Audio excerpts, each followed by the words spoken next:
Hello বন্ধুরা, আজকে আপনাদের সুন্দর একটা জিনিস দেখাবো। মাগুরা জেলার মোহাম্মদপুর থানার মধুমতি নদী, এখানে আমি এখন অবস্থান করছি। আপনাদের নিয়ে আসছি এই নদীর তীরে। নদীটি সুন্দর করে দেখাবো আপনাদের। সবাই মনোযোগ সহকারে এর সৌন্দর্য উপভোগ করুন।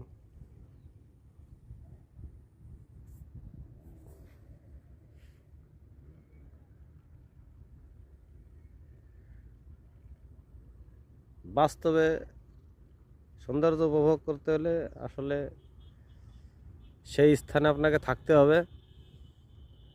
তাছাড়া এই মোবাইলের ভিডিও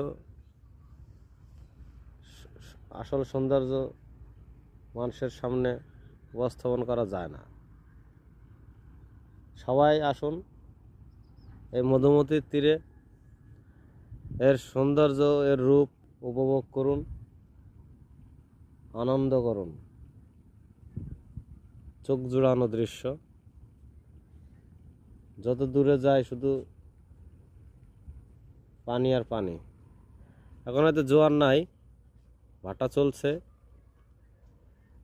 এই নদীর মাছ খুব নামকরা, এখানে ইলিশ মাছও পাওয়া যায়।